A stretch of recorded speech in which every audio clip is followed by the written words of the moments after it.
Nous sommes en 50 avant Jésus-Christ.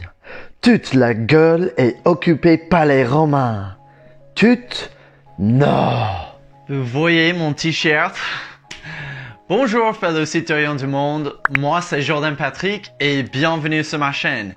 Ça fait un petit moment depuis ma dernière vidéo en français et je suis ravi de dire que je suis allé au parc Astérix pour la première fois récemment avec des amis. On a passé un super moment et je pensais aujourd'hui que je vais parler un peu d'histoire de Astérix parce que c'est très important dans la culture française. Donc on y va, c'est parti!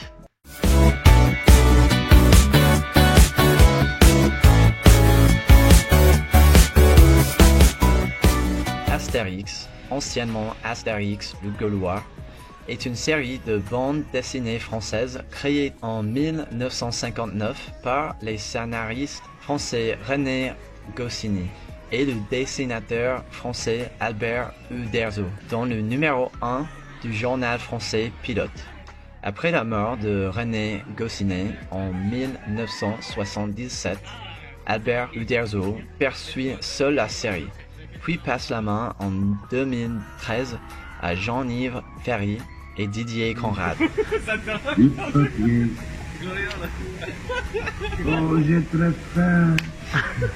La série met en scène en 50 avant Jésus-Christ, peu après la conquête romaine, un petit village gaulois d'Amérique qui poursuit seul la lutte contre l'envahisseur grâce à une potion magique préparée par le druide, cette boisson donnant une force superhumaine à quiconque en boit. Les personnages principaux sont le guerrier Astérix et le livreur de menhir Obélix, chargé par le village de déjouer les plans des Romains ou d'aller soutenir quiconque sollicite de l'aide contre la République romaine. Petite pause pour crier comme des petites filles.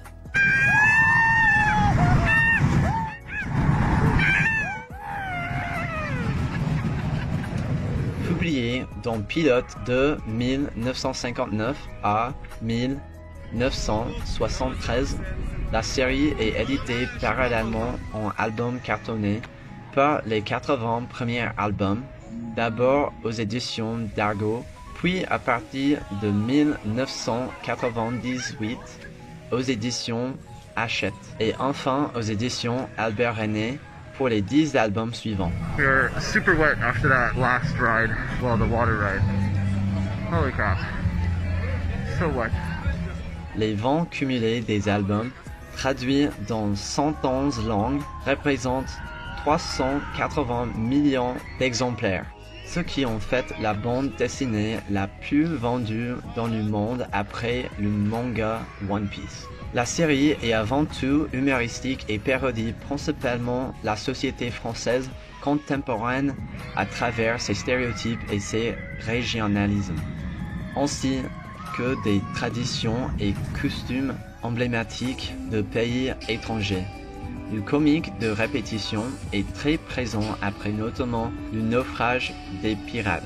Le dessin est lui semi-réaliste, fortement inspiré de l'école de Marcinelle.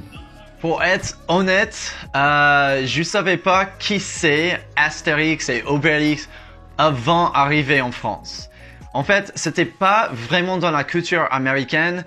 C'est sûr qu'il y avait des gens qui ont su de ce personnage. On a beaucoup d'auteurs, des comiques américains aussi. Donc c'est pour ça que, ouais, je pense que c'est quelque chose beaucoup plus européen que américain.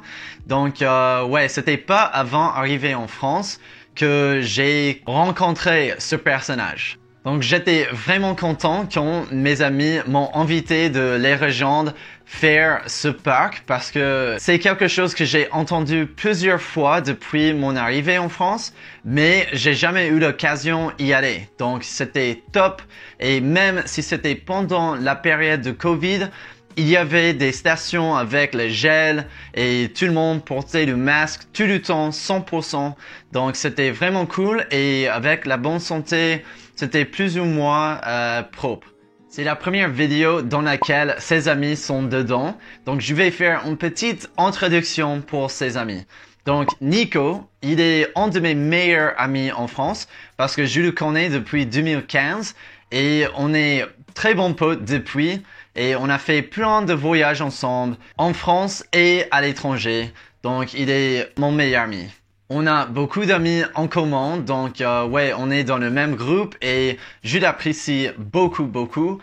Charlie, je connais en fait avant même plus tôt que lui et c'est grâce à eux qu'ils sont colocs là et je les vois tout le temps quand je vais à Paris. Je veux dire quand je rentre à Paris, mais je viens pas de Paris, mais c'est où je me suis installé en France, donc c'est pour ça que je me considère un peu parisien quand même. Et on a Ben qui est très bon ami avec Charlie depuis naissance. Il vient de Valence, mais il est à Paris depuis très longtemps.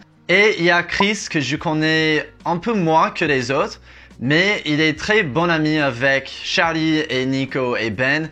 Donc oui, j'apprécie beaucoup ces 4 gars, ils sont des très bons potes. Donc souvenez-vous de leur tête parce que probablement dans les futures vidéos à l'avenir, ils seront présents. Donc, ouais, je vais mettre leur lien de leur Instagram dans les commentaires si vous voulez aller stalk their Instagrams.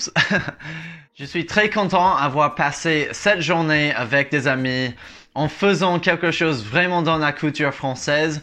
Si vous avez aimé cette vidéo, s'il vous plaît, mettez un like et abonnez-vous à ma chaîne.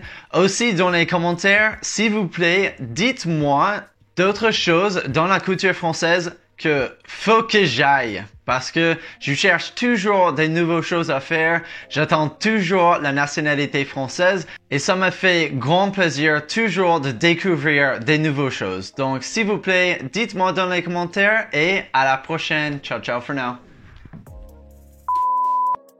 Nous sommes en 50 avant Jésus-Christ. Oh my God, I cannot do this. Nous sommes en 50 avant Jésus-Christ. Toute la gueule est occupée par les Romains. Toute? Non. Des camps rétron... Ah! Et petits bonhommes. Oh là là là là là là là là. C'était compliqué, cette intro. Bon,